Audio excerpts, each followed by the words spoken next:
जय जय श्री अपना चरण में कोटि कोटि दंडवत प्रणाम। आप परम पूज्य 108 पंकज बावासी बरोड़ा बिराजो छो। गई वखत और जय जय आजना वचनामृत थात करो शिवल्लभा दी सकी जय। एक मिनट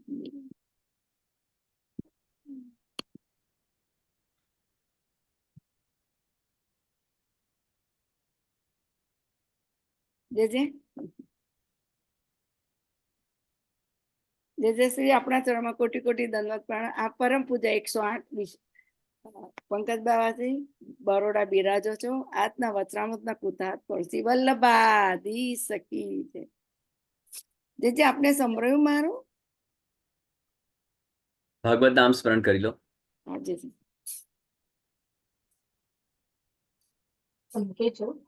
આપ દેવ એક મિનિટ કોકનું ઓપન છે. વૈષ્ણવ મ્યુટ થઈ જશો પ્લીઝ.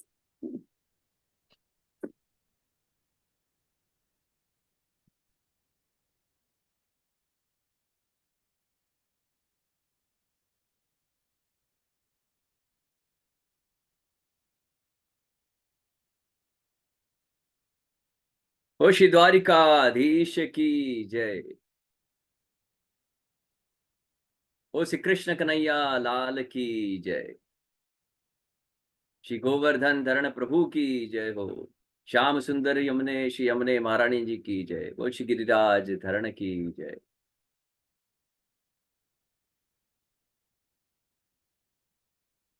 श्री कृष्ण शरणं मम. श्री कृष्ण शरणं मम. श्री कृष्ण शरणं मम.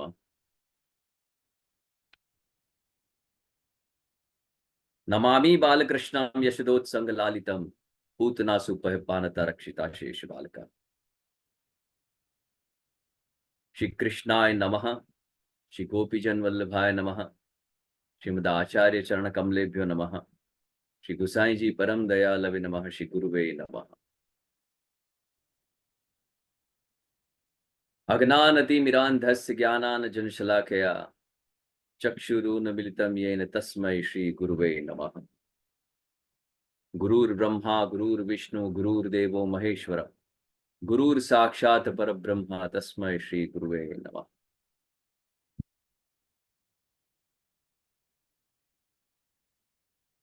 पुष्टि सृष्टिनी श्री वल्लभीय सृष्टिना प्राणथी पण अति प्यारा वाला वैष्णवो, अमेरिका USA श्रीनाथजी वचनामृतना परिवारजनों, सत्संगीओ अने जे कोई पण आ भूतल पर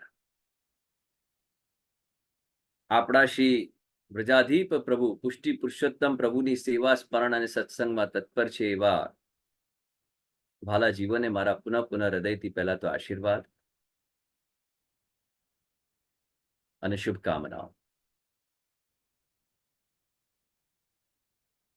મ્યુટ અને અનમ્યુટ કરવાનો કંટ્રોલ આમ તો પ્રભુના હાથમાં હોય છે,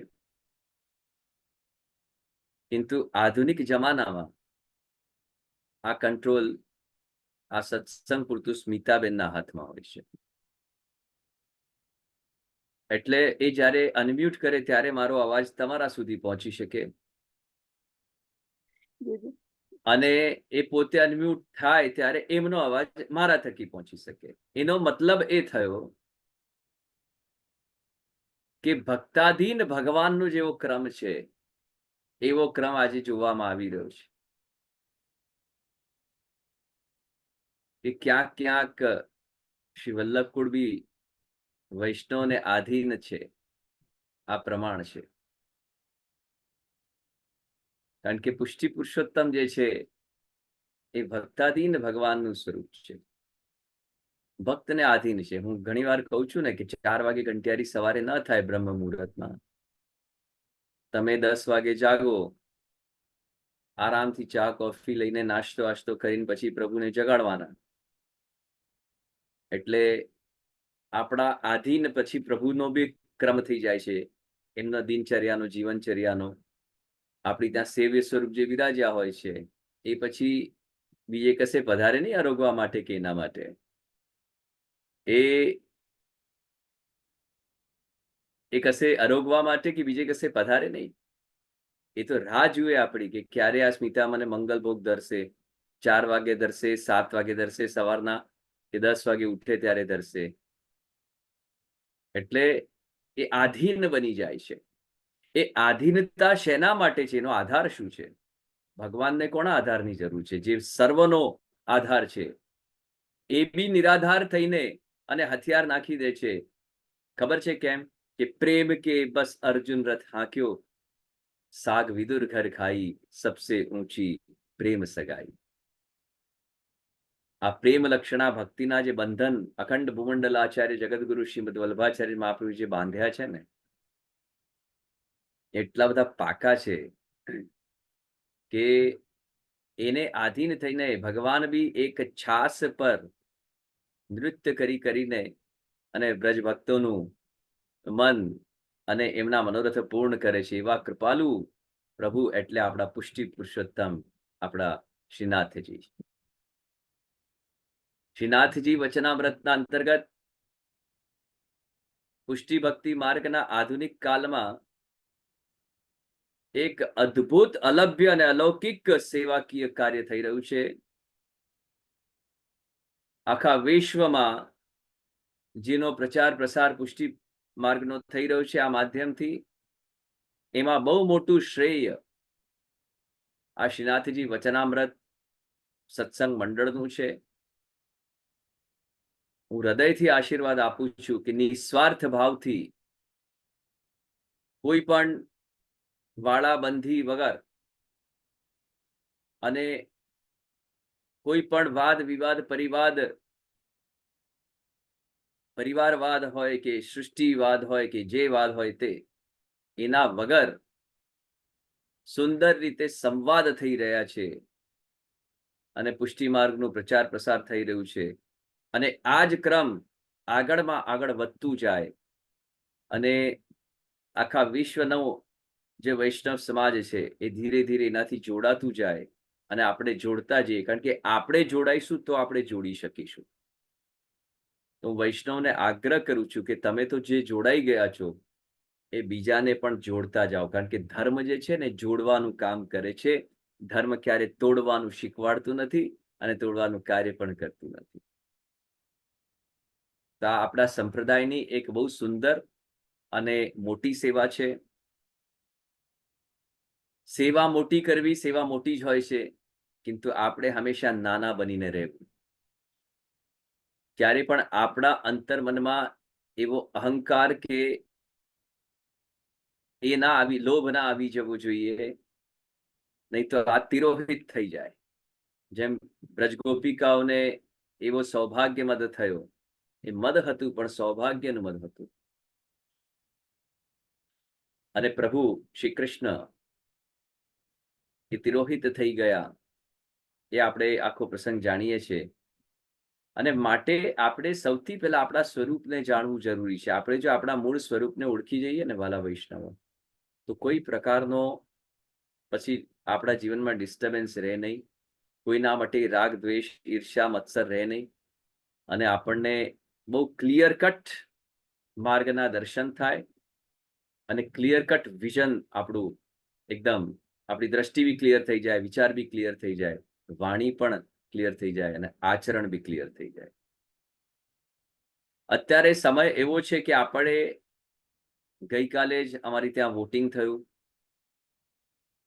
અને વોટિંગમાં એક મેં સૂત્ર આપ્યું બધાને કે એવાને વોટ આપજો અને એવી જગ્યાએ વોટિંગ કરજો કે ક્યારેક તમે અયોધ્યા મર્યાદા પુરુષોત્તમ પ્રભુ શ્રી રામચંદ્રજીના સન્મુખ થાવ ને તો એમની આંખમાં દ્રષ્ટિ કરીને એને જોઈ શકો બરાબર.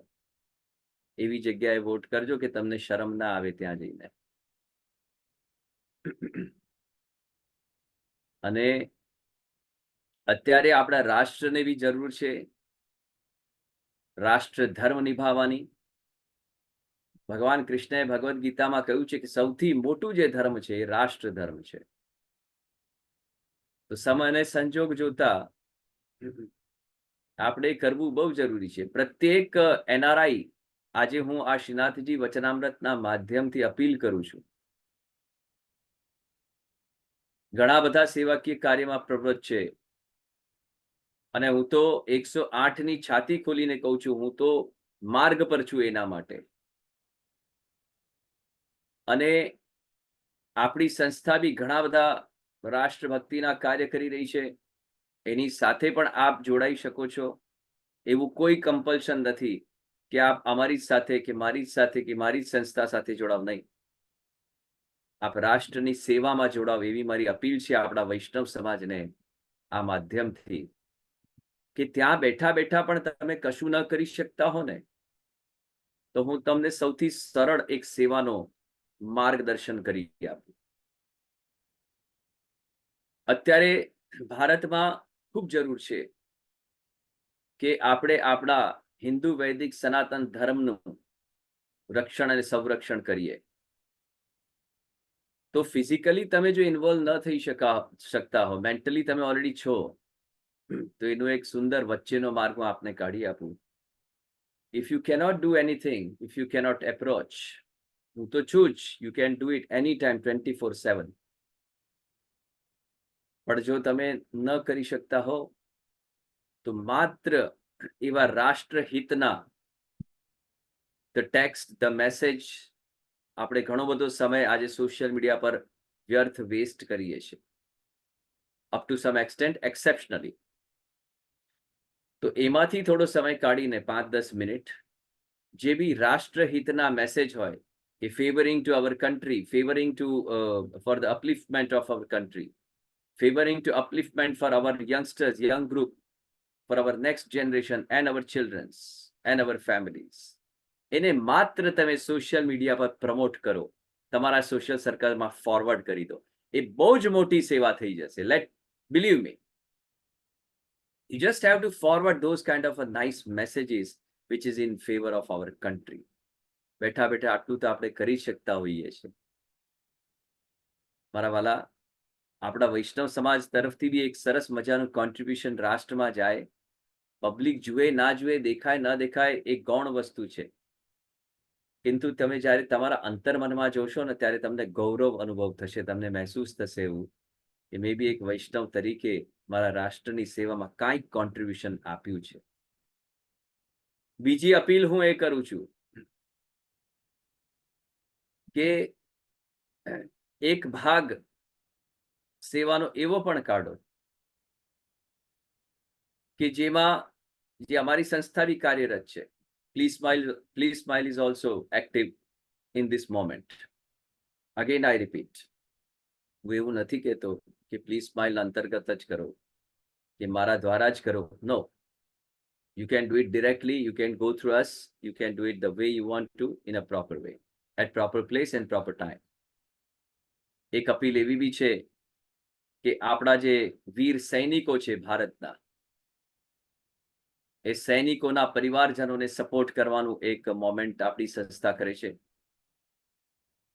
અને એમને સેવા સહયોગ બને, જે કંઈ તમારું સામર્થ્ય હોય, જેટલું હોય વાંધો નહીં, પણ એક જીવનમાં ક્રમ એ ઉતારવા જેવું છે અને આપણા બાળકોને શીખવાડવા જેવું છે કે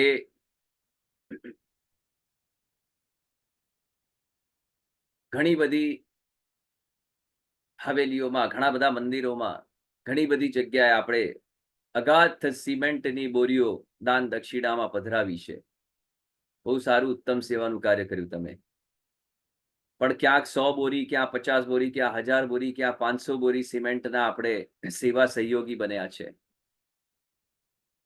આશીર્વાદ છે તમને, ઠાકોરજીની કૃપા છે તમે કરી શક્યા. તો 2 બોરી અનાજની બી આપણે કોઈ ગરીબના ત્યાં દાનમાં આપીએ, અને એવી મારી ભાવના છે. અને એની સાથે સાથે આપણા જે સૈનિક અને એમના પરિવારજનો, એમના જે બાળકો છે, એમની ત્યાં આપણે સીધું પહોંચાડીએ. એ કાર્ય સેવાનું આપણી સંસ્થા પણ કરે છે, અન્યથા આપ બહાર ડાયરેક્ટ પણ કરી શકો છો. તો એ સૈનિકોને હંમેશા આપ આપના મનમાં રાખો. અને એ જે આપણા માટે ગઈકાલે જ આપણા એક સૈનિક શહીદ થયા છે, તો એમના માટે બી હું પ્રભુને ખાસ મનથી એવું વિનવું કે આપ સદૈવ કૃપા રાખજો એમના પરિવારજનો પર બી.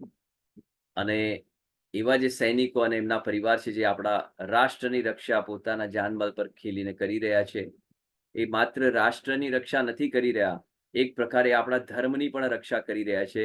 કારણ કે એ રાષ્ટ્રની રક્ષા કરી રહ્યા છે માટે આપણે આપણા દેશમાં ધર્મ આચરણ કરી રહ્યા છે. બાકી આજે એવો માહોલ ક્યાંક થઈ ગયો છે કે આપણે શોભાયાત્રાઓ કરવી હોય, પ્રભુ શ્રી રામચંદ્રજીનું પ્રાકટ્ય મહોત્સવ હોય, શ્રી મહાપ્રભુજીનું પ્રાકટ્ય મહોત્સવ હોય, શ્રી કૃષ્ણનું પ્રાકટ્ય મહોત્સવ હોય, જન્માષ્ટમી હોય, કે અન્યથા હિન્દુ સનાતન વૈદિક ધર્મના કોઈ પણ સેલિબ્રેશન્સ હોય છે, એમાં આપણે પરમિશનો લેવી પડે. અને પરમિશનો લીધા પછી પણ ચલો એ તો okay for rules and regulations, for the security purpose, પણ એમાં પણ ક્યાંક આપણે કેન્સલ કરી દેવું પડે છે. અમુક માર્ગમાંથી આપણે નીકળી નથી શકતા. એ આપણા ઘરની વાત છે. તમારા ઘરમાંથી કોઈ તમને બહાર કાઢવાની વાત કરે તો આપણે શું કરવું જોઈએ? આ મનમાં રાખજો. આ મારી આજ્ઞા છે અને તમને વિનંતી પણ છે કે આપણા રાષ્ટ્ર સેવકોને વધાવવાની ખૂબ જ જરૂર છે અને આપણે વધાવવું જ જોઈએ આ ભાવના સાથે.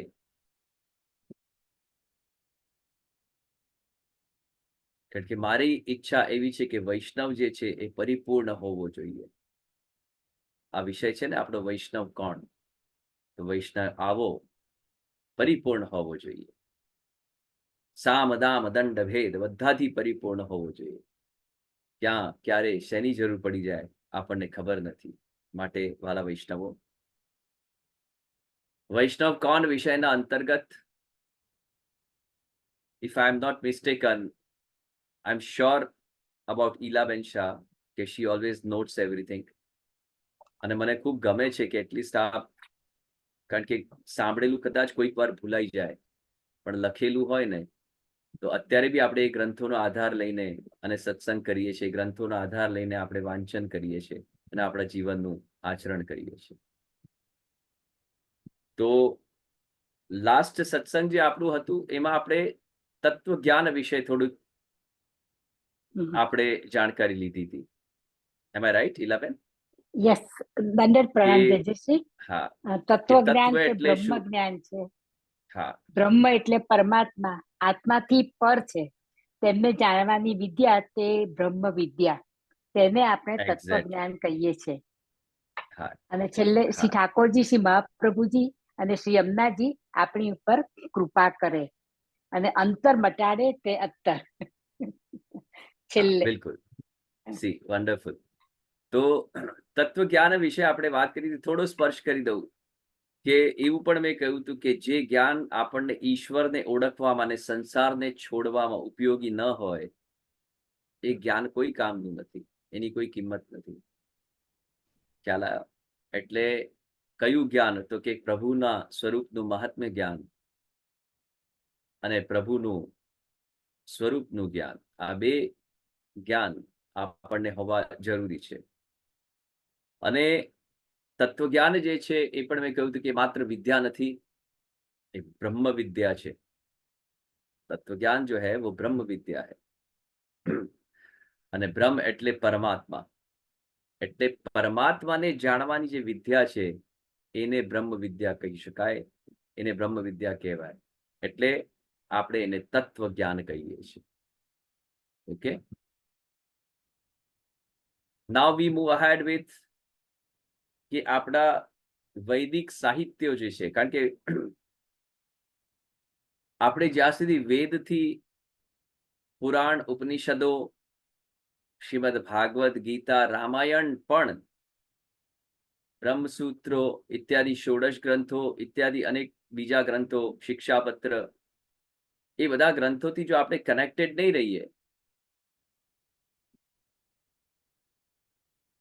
તો આપણે હવામાં ઉડી જઈશું. કારણ કે એટલો બધો કાળનો પ્રવાહ છે કળિયુગનો. શ્રી પ્રભુ પ્રેરણાથી એક બે વાક્ય મારાથી લખાયા છે કે ક્ષણે ક્ષણે એનું સ્મરણ ને થઈ એને પૂર્ણ સમર્પિત.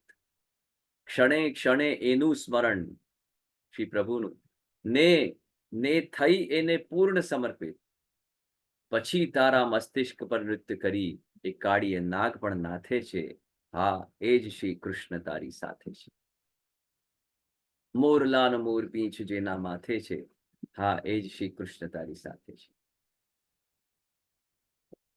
તો આ કળિયુગમાં એ કૃષ્ણનો સંગ કરવો હોય, એ કૃષ્ણને સાથે રાખવા હોય, કે એમના રહેવું હોય આપણે, તો ક્યાંક આપણને આ ગ્રંથોનો સ્પર્શ કરવો બહુ જરૂરી છે. એ ગ્રંથોનું વાંચન, અધ્યયન અને એની સમજણ સાથે એ ક્રમ જીવનમાં લેવું બહુ જરૂરી છે. એક સત્સંગમાં કહ્યું છે, મેં આપને કહ્યું છે કે સૌથી પહેલા કોઈ પણ વસ્તુને જાણવી જીવનમાં, ટુ નો. પહેલા કોઈ પણ વસ્તુને જોવી, ટુ સી ફર્સ્ટ. પહેલા જોવી, પછી એને જાણવી, ટુ નો, અને પછી એને માણવી. You get my point? તો સૌથી પહેલા તો જોવું પડે, પછી જાણવું પડે. તો જોવાનું મતલબ એ થયું કે ગ્રંથને આપણે હાથમાં લઈએ, અને જાણવાનું મતલબ એ થયું એનું વાંચન કરીએ,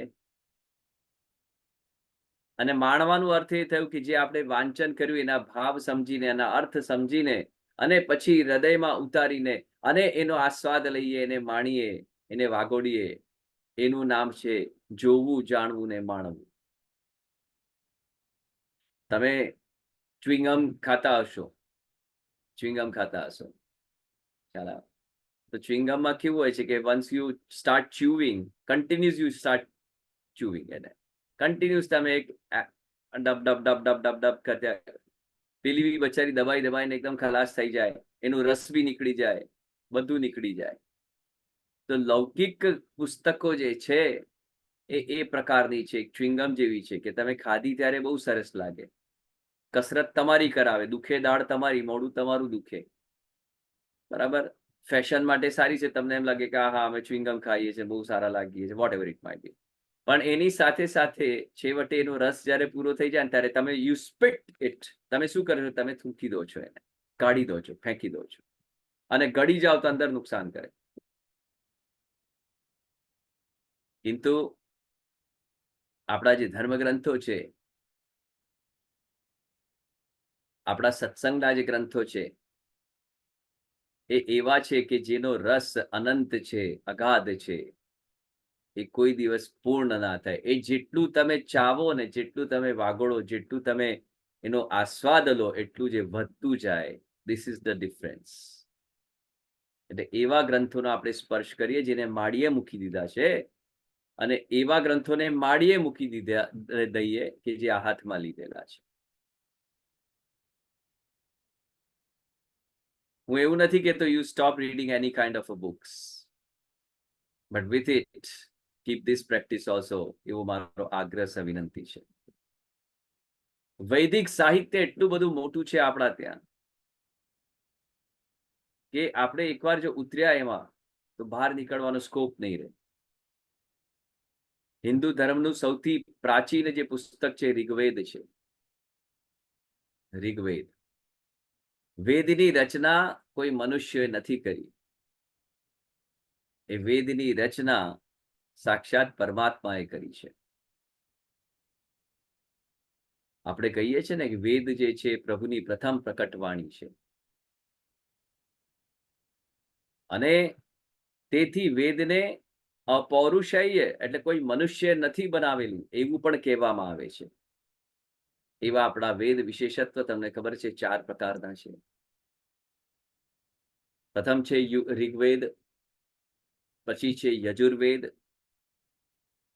પછી છે અથર્વવેદ, અને પછી છે સામવેદ. આ 4 પ્રકારના વેદ છે: ઋગ્વેદ, યજુર્વેદ, અથર્વવેદ અને સામવેદ. વેદના મંત્રોને આપણે ઋચાઓ કહીએ છીએ. આપણે ઘણીવાર પ્રસંગમાં વાંચીએ છીએ ને કે આ ઋચાઓ છે, આ ઋચાઓ છે. એ ઋચા શું છે? ઋચા કોઈનું નામ નથી.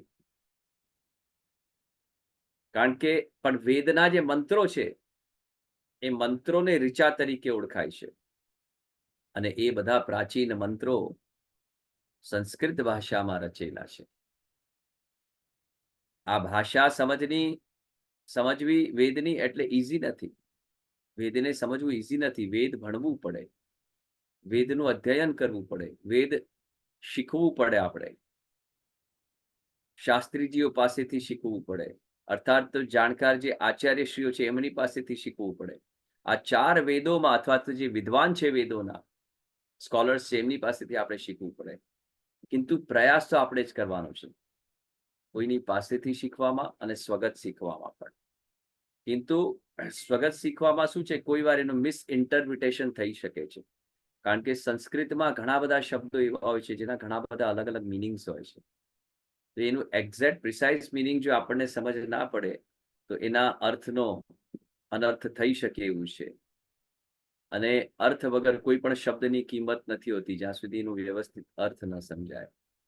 અને એવું કહેવાય છે કે શબ્દમાં, કોઈ કવિએ બહુ સુંદર કહ્યું છે કે શબ્દમાંથી અર્થ જો છૂટા થાય છે તો વેદના શું છે પછી સમજાય છે. વાહ! એટલે જેમ મનુષ્યના જીવનમાં એનો શ્વાસ છે, એવી રીતના શબ્દના જીવનમાં એનો અર્થ છે. શબ્દમાંથી અર્થ જો છૂટા થાય છે તો વેદના શું છે પછી સમજાય છે. માટે કારણ કે કલાકાર છું એટલે કલાનું ક્યાંક તો સ્પર્શ આવી જ જશે. અને પુષ્ટિ માર્ગ બી કલા વિદિત છે, કલા સહિત છે, એમાં કલાનું અગાધ સાહિત્ય છે. કલાની વાત તો મારા સત્સંગમાં થશે થશે અને થશે જ. કલાકારોની પણ વાત થશે, કલાની પણ વાત થશે, કલા નિધાનની પણ વાત થશે, કારણ કે સર્વ કૃષ્ણ રૂપ છે. હાલમાં જ પરમ દિવસે 5 તારીખે શ્રી મહાપ્રભુજીના મંગલ પ્રાગટ્ય મહોત્સવના બીજા દિવસે આ વાત નીકળી છે તો કરી દઉં. 2015 થી આપણી સંસ્થાએ કલા નિધાન પુરસ્કાર શરૂ કર્યા. એ કલા નિધાન પુરસ્કાર એટલા માટે શરૂ કરવામાં એના 2 કારણ હતા કે એક તો મેં એક એવી અદ્ભુત વિષય પર ફિલ્મ બનાવી જેનું નામ છે ગૌરક્ષક. ઠાકોરજી મને નિમિત્ત બનાવ્યો. ગાયોના જીવન પરની ફીચર ફિલ્મ છે. એ ફિલ્મ નોમિની થઈ એવોર્ડ ફંક્શનમાં. મારા માટે કોઈ એવોર્ડની વેલ્યુ નહોતી, કિંતુ એવોર્ડ ફંક્શનમાં એક second, I will just check my battery is getting low. I'll just get back in a while.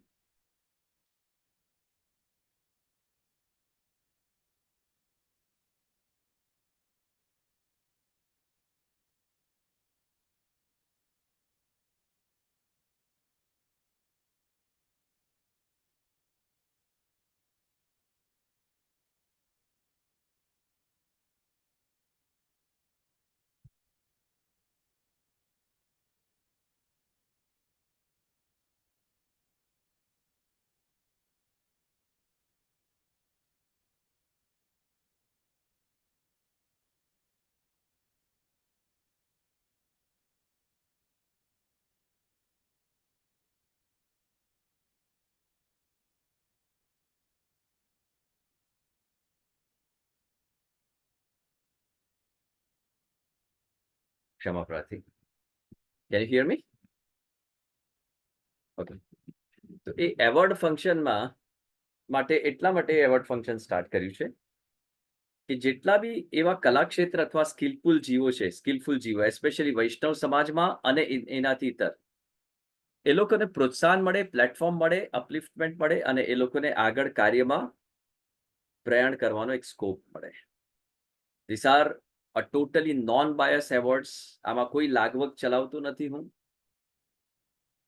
ઘણી બધી જગ્યાએ એવું પણ હોય છે કે આ દ્રવ્ય અમે આપ્યું એમને એવોર્ડ આપી દો, એવું પણ અહીંયા નથી ચાલતું. એટલે this was our 6th year. Day before yesterday we declared અને we distributed. અવોર્ડનું આખું નામ છે અખંડ ભૂમંડલાચાર્ય જગતગુરુ શ્રીમદ વલ્લભાચાર્ય મહાપ્રભુજી કલા નિધાન પુરસ્કાર. આ એનું ટાઇટલ છે.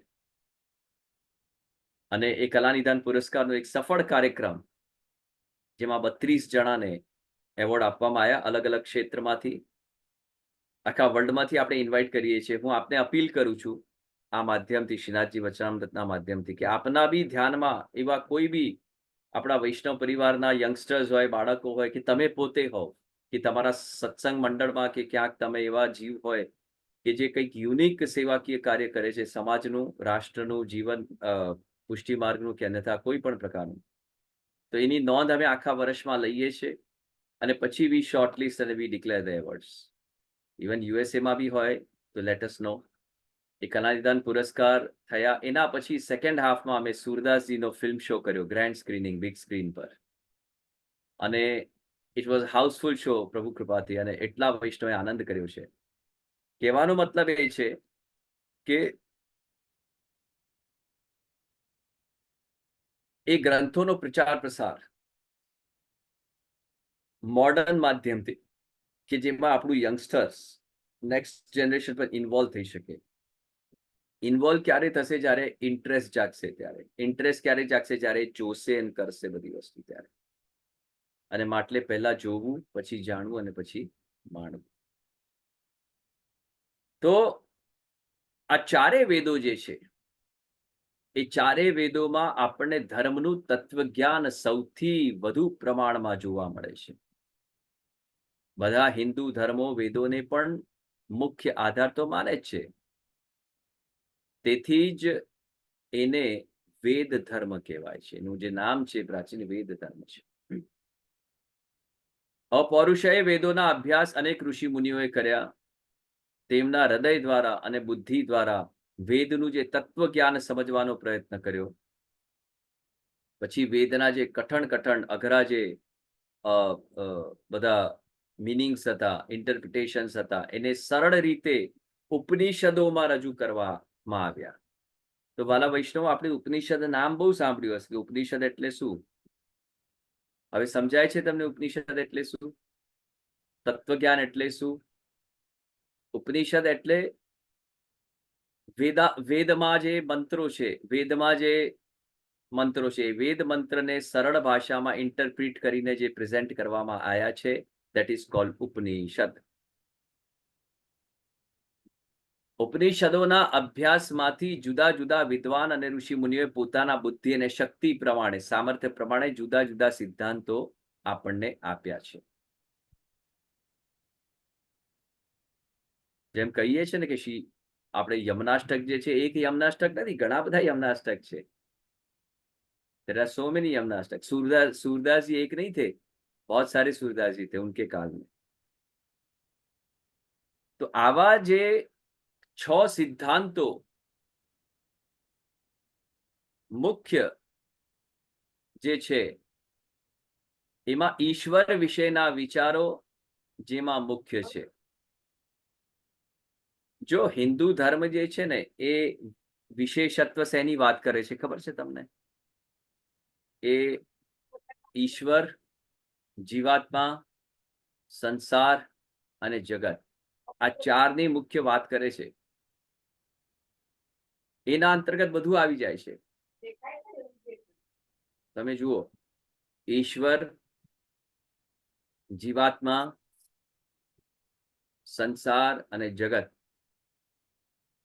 इन 4 चीजों में लगभग सब कुछ आ जाता है. तो आज ये विशेष 6 સિદ્ધાંતો કે જેમાં ઈશ્વર વિશે વિચાર કરવામાં મુખ્ય આવ્યો છે, તેથી તેને દર્શન કહેવામાં આવે છે. દર્શન, આ દર્શન સિદ્ધાંતોને ષડદર્શન કહેવામાં આવે છે. એટલે 6 પ્રકારના વિશિષ્ટ દર્શન. ઓકે, દર્શન એટલે ફિલોસોફી. દર્શનનો અર્થ થાય છે ફિલોસોફી.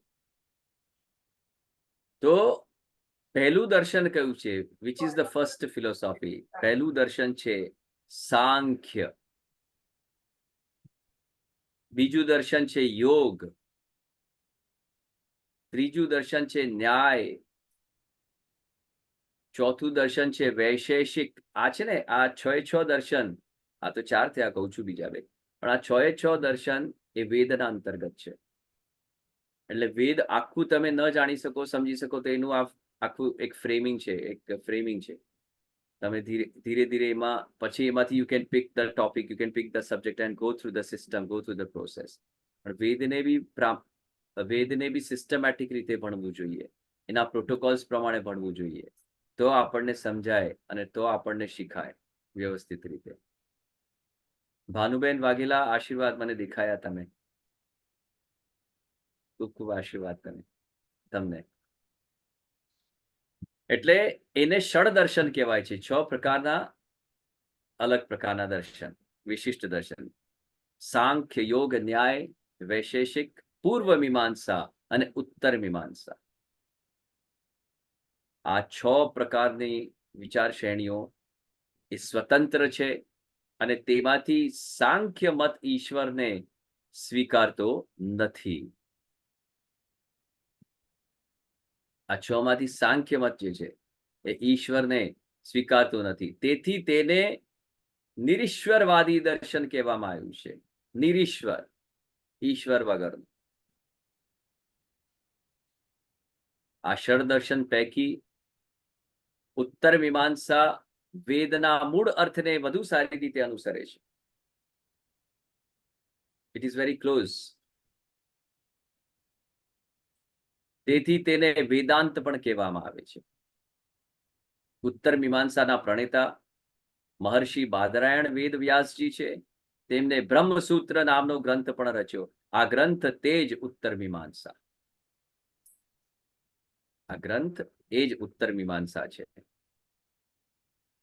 તેની ભાષા સૂત્રાત્મક એટલે ખૂબ જ ઓછા શબ્દો વાળી છે. લેસ વર્ડ મોર મીનિંગફુલ,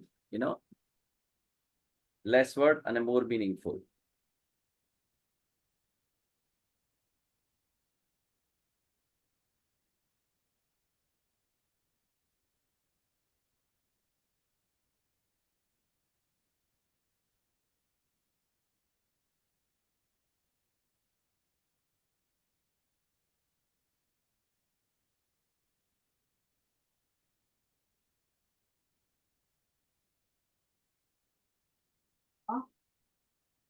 લેસ વર્ડ મોર મીનિંગફુલ એટલે તમે જુઓ કે જે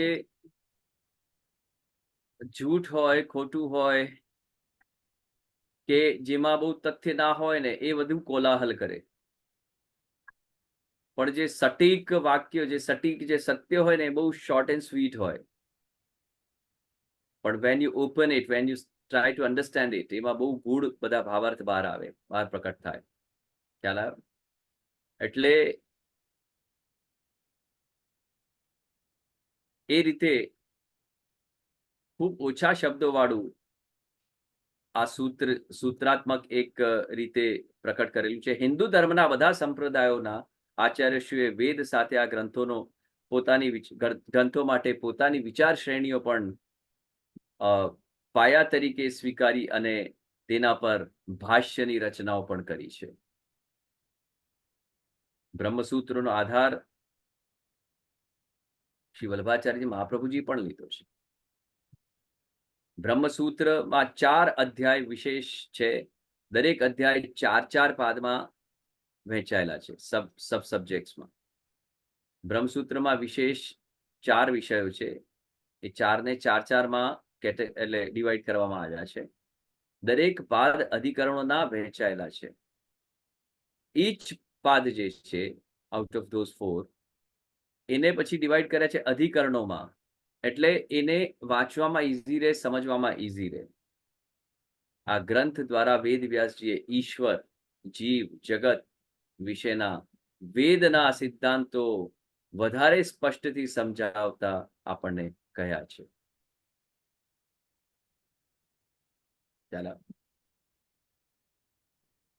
છતાં સૂત્રાત્મક ભાષામાં આ ગ્રંથ લખાયેલો હોવાથી ખૂબ ઓછા વિદ્વાનો તેને સમજી શક્યા છે અને એનું કરેક્ટ ઇન્ટરપ્રિટેશન પણ કરી શક્યા છે. તો જ્યાં આપણે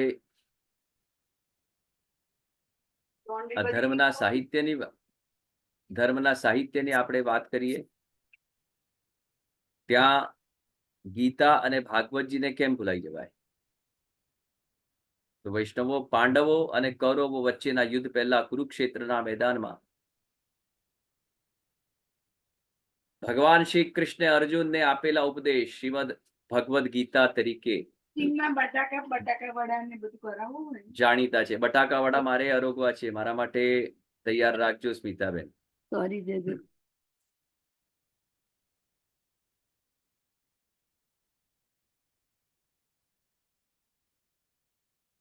मैं अभी ये ठाकुर जी को भोग धरा के ही सत्संग में बैठी हूँ, यासु लेट हो गयो तो.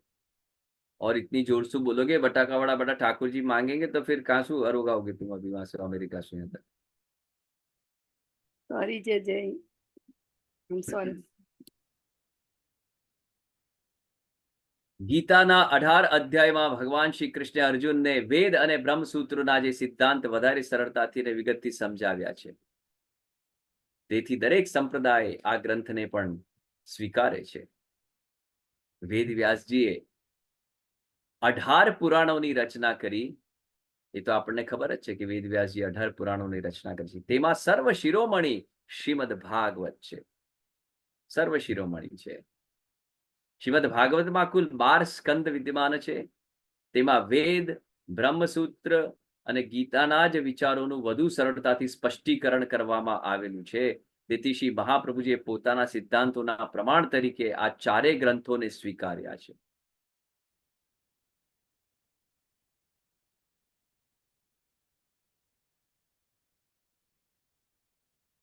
એ જ રીતે બ્રહ્મસૂત્રની જેમ આપણે વાત કરી તો બ્રહ્મસૂત્ર પર ઘણું બધું ભાષ્યનું સાહિત્ય પણ પ્રકટ થયું છે.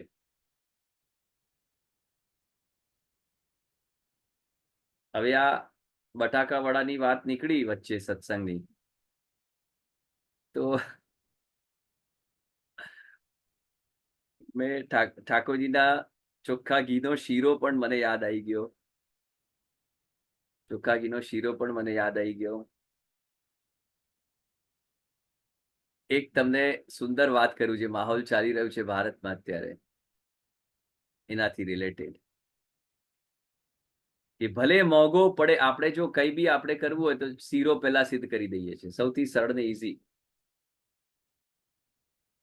સામગ્રી સિદ્ધ કરવાની તો સૌથી પહેલા શીરો, એટલે જલ્દી જલ્દી આવડી જાય, પતી જાય અને પૂરું થઈ જાય.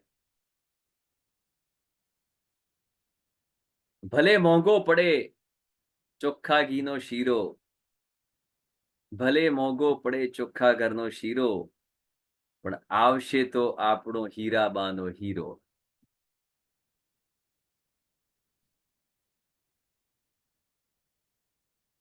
એવી કૃપા છે એમના પર. જયો બધા વલ્લભ કુલના બી આશીર્વાદ છે એમના પર. અને બસ આપણે રાહ જોઈએ કે ક્યારે આપણો ઝંડો આખા વિશ્વમાં ફરકે.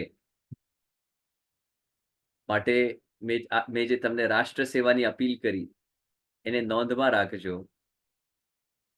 ખ્યાલ આવ્યો? એટલે બ્રહ્મસૂત્ર પરના જે ભાષ્ય સાહિત્યો પ્રકટ થયા છે,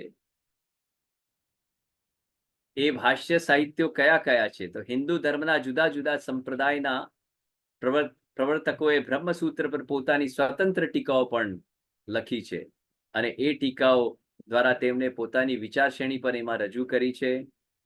એ લગભગ આ પ્રમાણે છે. એક યાદી મેં તૈયાર કરી છે કે શ્રી વ્રત પ્રપંચ, ભરતું પ્રપંચ એવું એનું શબ્દ છે.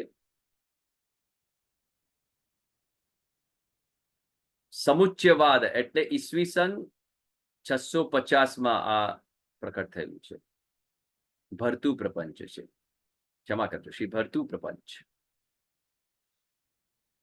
પછી છે શ્રી શંકરાચાર્યજી દ્વારા કેવલા અદ્વૈત. પછી શ્રી નિંબાર્કચાર્યજી દ્વારા સ્વાભાવિક ભેદાભેદવાદ. શ્રી ભાસ્કરાચાર્ય દ્વારા ઔષાધિક ભેદાભેદવાદ. શ્રી રામાનુજાચાર્ય દ્વારા વિશિષ્ટાદ્વૈત છે. શ્રી મધ્વાચાર્યજી દ્વારા રચિત દ્વૈતવાદ છે.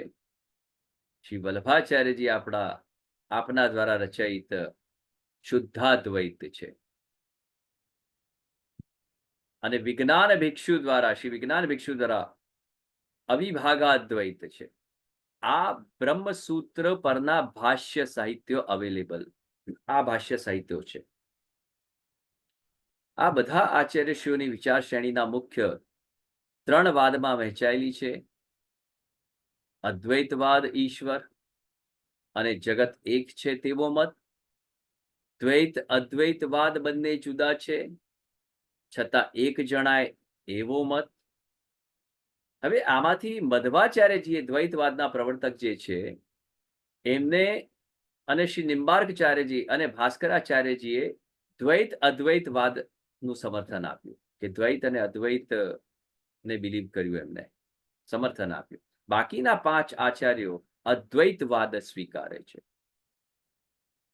તો સામાન્ય રીતે એમ માનવામાં આવે છે કે શ્રી શંકરાચાર્ય બ્રહ્મસૂત્ર પર પહેલું વહેલું ભાષ્યની રચના આપે કરી છે. કયું? સમુચ્ચયવાદ.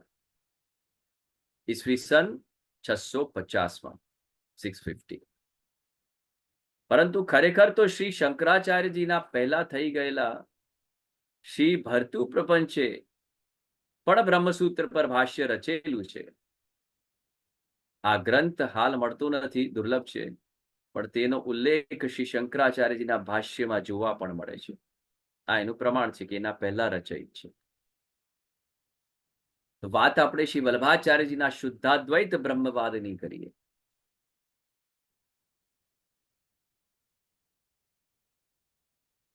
શુદ્ધાદ્વૈત બ્રહ્મવાદ.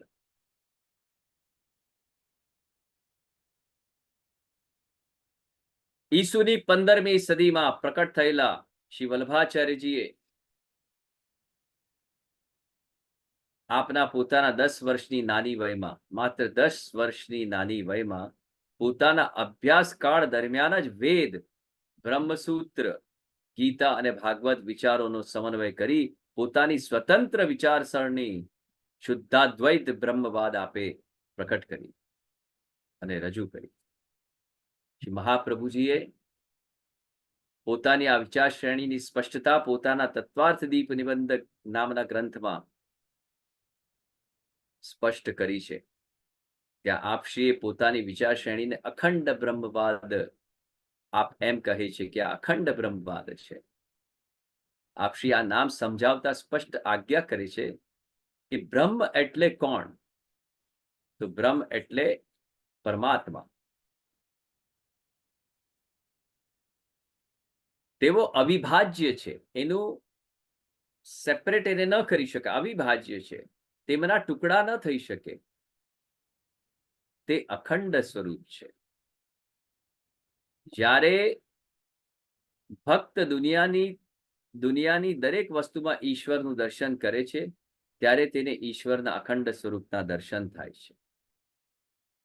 એટલે જગત સ્વરૂપે જે આખું સર્વસ્વ બધું જ છે, ઈશ્વર જ છે.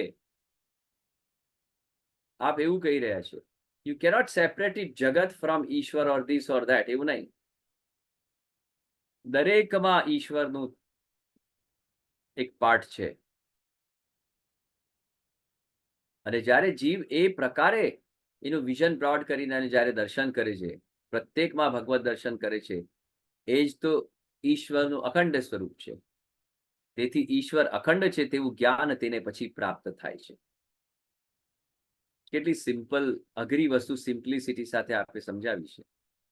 શ્રી મહાપ્રભુજીએ પોતે શુદ્ધાદ્વૈત શબ્દનો ઉપયોગ ફક્ત એક જ વખત શ્રી સુબોધજીની ગ્રંથમાં આપે કર્યો છે. ત્યાં આપશ્રી આજ્ઞા કરે છે કે આત્મજ્ઞાન આપણા અજ્ઞાનને દૂર કરે છે. આત્મજ્ઞાન આપણે સેલ્ફ એનાલાઇઝ કરીને હું કહું છું ને કે ઓળખો વૈષ્ણવ કોણ. એ વૈષ્ણવ કોણનું જ્યારે તમને આત્મજ્ઞાન થશે ને, ત્યારે તમારામાંથી અજ્ઞાન દૂર થશે. અને અજ્ઞાન અતિમિરાંધસ્ય જ્ઞાનાનજન શલાકયા ચક્ષુરુન મિલિતમ યેન તસ્મૈ શ્રી ગુરુએ નમઃ. ગુરુનું કાર્ય જે છે કે તમારું અજ્ઞાન રૂપી અંધકાર દૂર કરે તમારામાંથી. અને અજ્ઞાન રૂપી અંધકાર દૂર કરવા માટે તમારે તમારા અંદરથી પહેલા આત્મજ્ઞાન મેળવવું બહુ જરૂરી છે. You have to see yourself completely in a realistic way with ટ્રુથફુલનેસ.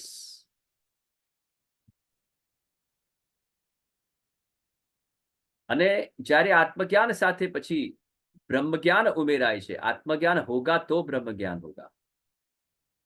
अगर किसी को अपने घर में आपको प्रवेश कराना है तो आपको द्वार खोलना पड़ेगा कि नहीं खोलना पड़ेगा? તમારે ઘરમાં કોઈ મહેમાન આવે તો તને એમ કહો છો કે ભાઈ ભીતમાં ઠોકાઈને આવી જા, તું નીકળી શકે તો? ના, તમારે દ્વાર ખોલવા પડે છે. વધુમાં વધુ તો બારી ખોલો. એમાં બી જાળી મારેલી હોય છે. કે કોઈ બીજું ના આવી જાય, માત્ર બ્રહ્મ જ્ઞાન જ આવે અમારા ત્યાં. અને બ્રહ્મ જ્ઞાનને જો આવવાનું હોય તો પાછલી બારણા કે પાછલા બારીથી આવવાની જરૂર નથી. એ તો ચોર ચપેટા આવે બધા પાછલી બારીથી. બ્રહ્મ જ્ઞાન તો છાતી ઠોકીને આગળથી ફ્રન્ટ ડોરથી આવે, મેઇન ડોરથી. દ્વાર ખોલો હૃદયના તમારા, आत्मज्ञान मेड़ो.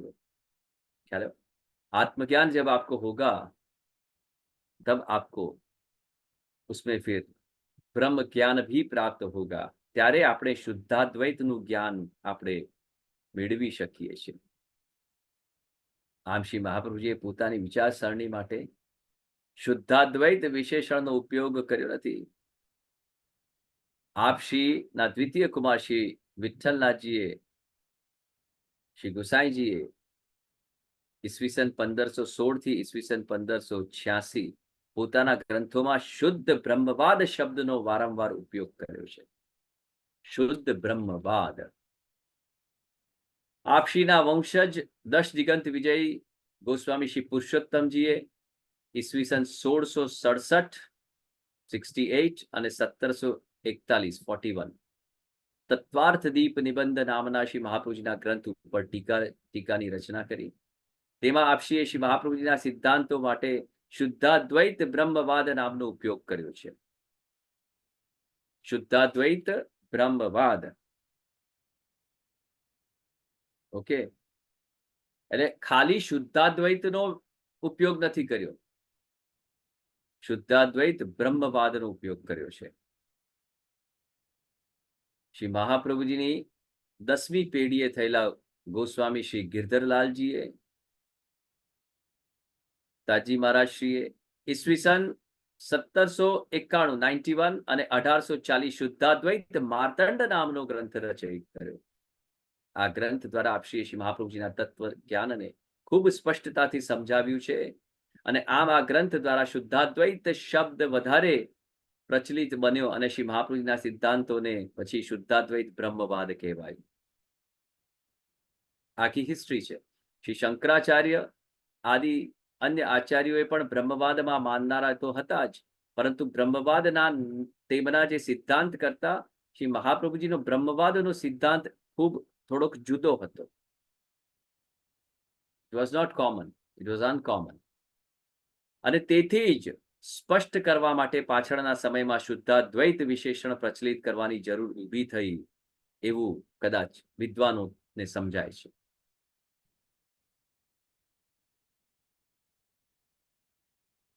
બાકી બ્રહ્મવાદનો ઉપયોગ થઈ શકતો હોત.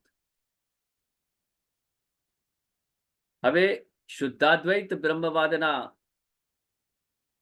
સમર્થકોને આપણે સમજીએ કે શ્રી મહાપ્રભુજીએ પોતાના જીવનકાળ દરમિયાન 18 વર્ષમાં 3 વખતે બદરી કેદારથી રામેશ્વર અને જગન્નાથપુરીથી દ્વારિકા સુધી ભારત યાત્રા આપે કરી છે. પૃથ્વી પરિક્રમા કરી છે ને આપે. અન્ય સંપ્રદાયના વિદ્વાનો સાથે શાસ્ત્ર ચર્ચા આપે કરી છે. પોતાના મતનું પ્રતિપાદન પણ આપે કર્યું. અને આ પ્રતિપાદન માટે 4 પ્રસંગો વિશેષ નોંધને પાત્ર છે. કયા 4 પ્રસંગો વિશેષ નોંધ લેવા જેવા છે વાલા વૈષ્ણવો? તો ઓરછાના રાજા રામભદ્રની રાજ્યસભામાં ઘટ સરસ્વતીનો પરાભવ અને કનકાભિષેક દ્વારા આપશ્રીનું સન્માન થયું. પછી જગન્નાથપુરીની રાજ્યસભામાં શ્રી જગદીશ ભગવાન દ્વારા નિર્ણય આપશ્રીના મતનું સમર્થન કર્યું. અને વિજયનગરના રાજા કૃષ્ણદેવરાયની રાજસભામાં 28 દિવસના શાસ્ત્રાર્થ પછી આપે વિજય મેળવી આપશ્રીનો કનકાભિષેક અને સર્વ આચાર્યો દ્વારા અખંડ ભૂમંડલ આચાર્ય વર્ય જગદગુરુ શ્રીની પદવી આપને પ્રદાન કરી. બોલો અખંડ ભૂમંડલ આચાર્ય જગદગુરુ શ્રીમદ વલ્લભાચાર્ય મહાપ્રભુજી કી જય હો, જય હો, જય હો. આ 4 આચાર્યશ્રીઓએ એમને સ્વેચ્છાએ શાસ્ત્રાર્થ પછી 28 દિવસના આટલી નાની વયમાં આખા ભૂમંડળના આચાર્ય, માત્ર પુષ્ટિ માર્ગના નહીં, આખા ભૂમંડળના આચાર્યની આપને સન્માનપૂર્વક આ એક પદવી આપને પ્રદાન કરી.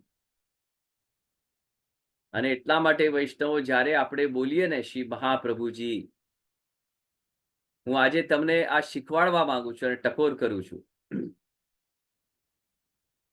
કે આપણે પૂરું બોલવું જોઈએ. આપણો વિવેક છે, આપણી ગરિમા છે, આપણું ગૌરવ છે વૈષ્ણવોનું, કે આપણા ગુરુનું નામ પૂર્ણ બોલાવવું જોઈએ. કેવી રીતના તો સાંભળી લો. જ્યારે બી આપણે કોઈ વાત પણ કરતા હોઈએ તો પૂરું નામ બોલાવવું જોઈએ. નહીં તો શું થાય છે કે અત્યારે શ્રી મહાપ્રભુજીએ જ આજ્ઞા કરી છે ને કૃષ્ણાશ્રય ગ્રંથમાં, કે પાષંડ પ્રચુરેલો કે કૃષ્ણ એવ ગતિર્મમ. ઘણા બધા એવા ડુપ્લિકેટ્સ ઊભા થઈ ગયા છે અને આ ટેગિંગ લઈને બેસી ગયા છે. આ ટેગ કરાવડાવે છે, આ પબ્લિસિટી ને પ્રમોશન્સ પણ કરે છે. किंतु सत्य तो ये है, और हम ही अगर हमारे गुरु हमारे सर्वस्व का सत्य अगर उजागर नहीं करेंगे हमारे समाज में तो कौन करेगा. અને એટલા માટે આપણે હંમેશા બોલવું જોઈએ કે અખંડ ભૂમંડલાચાર્ય જગદગુરુ શ્રીમદ વલ્લભાચાર્ય મહાપ્રભુજી. આજે આપને હું શીખવું, અમેરિકામાં કે કોઈ બી જગ્યાએ વિશ્વમાં જ્યારે બી આપ આપનું નામનું ઉદ્બોધન કરો, ઉચ્ચારણ કરો, તો પૂરું નામ બોલજો. अखंड भूमंडलाचार्य जगदगुरु श्रीमद वल्लभाचार्य जी महाप्रभु जी, ऐसे बोलना है. काशी में चौथुं जे समर्थन आपनु काशी में आ तो जे एकदम विशेष है एनी बात करे छे. काशी में श्री विश्वनाथ महादेव जी ना देवालय ना द्वारे पत्रावलंबन ग्रंथ ચોંટાડી કાશીના વિદ્વાનોને નિરુત્તર આપે કર્યા છે. નવનીતભાઈ શાહ, ન્યૂ જર્સી, આપને હૃદયથી વધાવું છું. આપને ખૂબ ખૂબ આશીર્વાદ. સત્સંગમાં જોડાયા છે, આપણે સૌ જાણીએ છીએ એમને. ખૂબ જ આનંદનો વિષય છે. તો આ 4 પ્રકારે આપનું વિશેષત્વ સમર્થન એ જે તે વખતે કરવામાં આવ્યું. આપશ્રીના કુમાર શ્રી વિઠ્ઠલનાથજી, શ્રી ગુસાઈજી અને એમના સૌ વંશજોએ પણ પોતપોતાના સમયમાં અન્ય વિદ્વાનો સાથે શાસ્ત્રાર્થ દ્વારા અને ગ્રંથો દ્વારા સિદ્ધાંતનું ખૂબ સુંદર રીતે પ્રતિપાદન કર્યું છે. સમસ્ત શ્રી વલ્લભ વંશ અને સાંપ્રદાયિક વિદ્વાનો દ્વારા છેલ્લા 500 વર્ષથી આ સિદ્ધાંતોનો ખૂબ વિસ્તારપૂર્વક અભ્યાસ અને રજૂઆત થયા છે. સંસ્કૃત, ब्रजभाषा, हिंदी અને ગુજરાતી અને અંગ્રેજીમાં પણ અનેક ગ્રંથો આજે વિદ્યમાન બિરાજમાન છે. આ પરિણામે તો આપણા સંપ્રદાય પર થયેલા આક્ષેપોને નિરુત્તર આમ કરી શકાય છે. આમ, किंतु मैंने आपसे कहा ना कि पहला जुओ, પછી જાણો અને પછી માણો. તો પહેલા જુઓ તો ખરા મારા વાલા વૈષ્ણવો. 16 ષોડશ ગ્રંથને તો સ્પર્શ કરો. 5-6 પકડીને બેસી ગયા છે. કોનું સહજ કર્તવ્ય છે આ? આપણને ભૂખ લાગે તો આપણે ખાવું જોઈએ ને.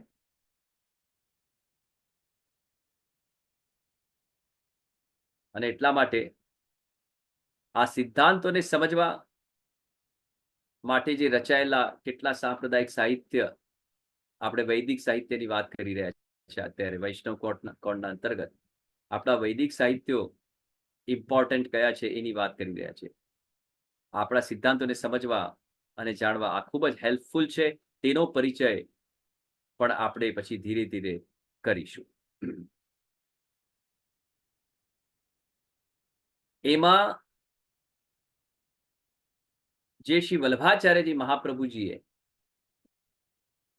જે પ્રમાણો સ્વીકાર્યા છે, મારા વૈષ્ણવો, ગ્રંથો તો ઘણા બધા છે, પણ કયા પ્રામાણિક ગ્રંથો શ્રી વલ્લભાચાર્યજી મહાપ્રભુજી સ્વીકારે છે, જેના અંતર્ગત આપણે પણ અધ્યયન કરવાનું છે, એ છે વેદ, ગીતામાંના શ્રી કૃષ્ણના વચનો, વ્યાસજી રચિત બ્રહ્મસૂત્ર અને વ્યાસજી દ્વારા સમાધિ ભાષામાં રચાયેલ શ્રીમદ ભાગવત. એ 4 પ્રમાણો શ્રી વલ્લભાચાર્યજી મહાપ્રભુજીએ આધારભૂત રાખ્યા છે. હવે આમાં પણ પ્રમાણોની જરૂર કેમ પડી? એ પ્રમાણોની જરૂર આપણને કેમ પડી એ આપણે શ્રીનાથજી વચનામૃતના આગલા સેશનમાં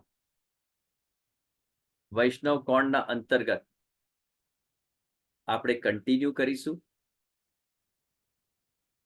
કારણ કે ખૂબ જ ઇન્ટરેસ્ટિંગ વિષયમાં આપણે પ્રવેશ કરી ગયા છે. અને આ જ બધી વાતો આમ તેમના બધા મને આ થયું ને પેલી આમ કર્યું ને પેલા આમ કર્યું, એ બધા પ્રપંચો છોડીને આપણે આ અલૌકિક સુંદર સત્સંગ જે શ્રીનાથજી વચનામૃતના માધ્યમથી ચાલી રહ્યું છે એમાં આપણે બેસીને આનંદ કરીશું, સમજીશું, શીખીશું. માટે આજના સત્સંગની હાલ પૂરતી પૂર્ણાહુતિ આપણે અહીંયા કરીએ, કારણ કે મારે પ્રભુની સેવા બાકી છે અને પ્રભુ બોલાવી રહ્યા છે. અને એટલા માટે આપણે આ વૈષ્ણવ કોણ અંતર્ગત જે અત્યારે આપણે જે વિષય લીધો છે કે આપણા વૈદિક સાહિત્યો અને એના પ્રમાણ જે શ્રી વલ્લભાચાર્યજીના મત પ્રમાણે જે છે એ આપણે પણ વિશેષ કયા ગ્રંથનો સ્પર્શ કરવો જોઈએ અને કયા પ્રમાણ માનવા જોઈએ અને કેવી રીતના આગળ વધવું જોઈએ એનું એક સાચું માર્ગદર્શન આપણને અખંડ ભૂમંડલાચાર્ય જગદગુરુ શ્રીમદ વલ્લભાચાર્ય મહાપ્રભુજીની અસીમ કૃપાથી અને અમારા તાજી મહારાજ શ્રી કૃપાથી મળી આવે છે.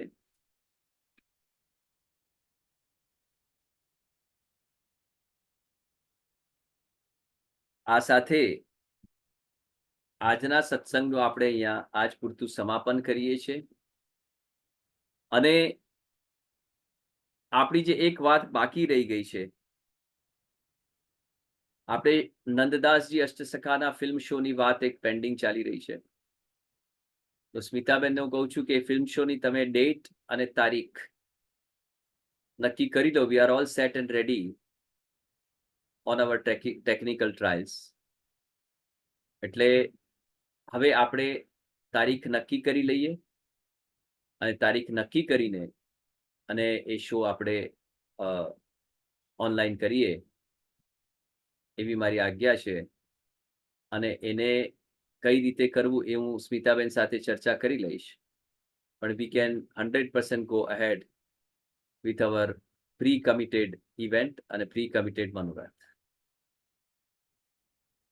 શ્રીનાથજી વચનામૃતના સર્વે વૈષ્ણવોને મારા આશીર્વાદ. આ જ રીતે ભગવત સેવા પરાયણ બની રહેજો. એના સિવાય આ જીવનમાં કશું જ નથી અને એક એના સિવાય જીવનમાં કશું રહેશે પણ નહીં. કારણ કે તમે ગમે તેવા છો, એ તમને વધાવે છે, તમને રાખે છે. પછી તમે ગમે એવા હો કે ન હો, એ તમને રાખે જ છે. આપણને તો કોઈ ન ગમતું હોય તો આપણે 2 મિનિટમાં કાઢી મૂકીએ છીએ, આપણા ઘરમાંથી પણ, જીવનમાંથી પણ અને આપણા અંતર્મનમાંથી પણ. પણ પ્રભુ એવું નથી કરતા. પ્રભુ ક્યારે કોઈને છોડતા નથી. પ્રભુ ક્યારે કોઈને તરછોડતા નથી. આપણે કદાચ ઠાકોરજીને તરછોડી દઈએ છીએ, પણ ઠાકોરજી ક્યારે છોડતા નથી. એટલે ઠાકોરજી ત્યાં જ છે, નિત્ય છે, નિયમિત છે. આપણે પણ આપણું એમના પ્રત્યેનું જે આચરણ છે, સેવા, સ્મરણ, સત્સંગ અને સમર્પણનું, એ નીતિસર, નિત્ય અને નિયમિત રાખીએ એવી ભાવના સાથે આપ સૌના ભાવને મારા પ્રત્યેક ભાવ સાથે સંમિલિત કરીને પ્રભુ શ્રી શ્રીનાથજીના ચરણારવિંદમાં, પ્રભુ શ્રી દ્વારકાધીશ પ્રભુના ચરણારવિંદમાં, યુગલ સ્વરૂપ શ્રી મદન મોહનજીના ચરણારવિંદમાં, શ્રી યમુનાજી શ્રી ગિરિરાજજીના ચરણારવિંદમાં સમર્પણ સમર્પિત કરીને અને મારી વાણીને વિરમું છું. અસ્તુ. સાથે ગયા સત્સંગમાં મેં એક વાત કરી હતી કે આપણે શ્રી યમુનાજી શુદ્ધિકરણ જે મુહિમ ચાલી રહી છે એના અંતર્ગત એક બહુ એક્ટિવ ઇન્વોલ્વમેન્ટ લઈને અને આપણે બી બધા એમાં શરૂ કરીશું. એનું આખું માળખું મારું પણ તૈયાર થઈ ગયું છે ટુ સપોર્ટ, કે જેમને પણ આ મુહિમ અને સંકલ્પ લીધો છે એમની જોડે જોડાઈને અને એનો ઓર અગાધ પ્રયત્ન કરીને, જેમ અમે વડોદરામાં વહુ વિશ્વામિત્રી કરી રહ્યા છે, વિશ્વામિત્રી નદી કે જે વિશ્વામિત્રી ઋષિનું સ્થાનક છે, અહીંયા પ્રસંગ છે આખો વડોદરામાં, એ વિશ્વામિત્રી નદીને સ્વચ્છ કરીને એનું શુદ્ધિકરણ કરીને અને એને વહેતી કરવી સરસ રીતે, અને ફરી એનું જે પ્રાચીન સ્વરૂપ હતું એવું પ્રાપ્ત થાય એવી ભાવના સાથે સેવાકીય કાર્ય અમે સમાજની કરી રહ્યા છે. એવી જ રીતે શ્રી યમુનાજીનું તો આપણું સહજ કર્તવ્ય બની આવે છે. તો એના માટે બી આપણે બહુ જલ્દી એક્ટિવ થઈને અને એમાં જોડાઈએ એવી મારી અપીલ, એવી મારી ભાવના સાથે આપ સૌ ઉપર શ્રી યમુનાજી કૃપા રાખે અને ભક્તિમાં આપ સદૈવ તરબોળ રહો, સત્સંગમાં સદૈવ તરબોળ રહો એવી ભાવના સાથે આપ સૌને મારા પુનઃ આશીર્વાદ. પછી દ્વારિકાધીશ કી જય. જે આપણા ચરણમાં કોટી કોટી દંડવત પ્રણામ. સોરી એ બધા બહુ વૈષ્ણવ હતા ને, જે પધાર્યા છે ને, તિલક બોમ્બે વાળા.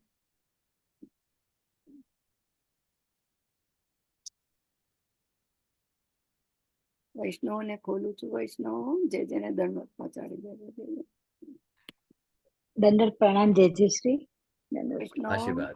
પ્રણામ જય જય શ્રી. પ્રણામ જય પ્રણામ જય શ્રી. જય દંડવત પ્રણામ. પ્રણામ જય જય શ્રી. પ્રણામ જય જય શ્રી. ખૂબ ખૂબ દંડવત પ્રણામ જય જય શ્રી. દંડવત પ્રણામ પ્રભુ. દંડવત પ્રણામ શ્રી વલ્લભાધીશ કી જય. અખંડ જય બોલે વલ્લભાઈ, શ્રી તમને આપના ખૂબ ખૂબ યુગલ ચરણ આશીર્વાદ. કમલમાં કોટી કોટી દંડ પ્રણામ. જય આભાર ચણવો દંડવત પ્રણામ.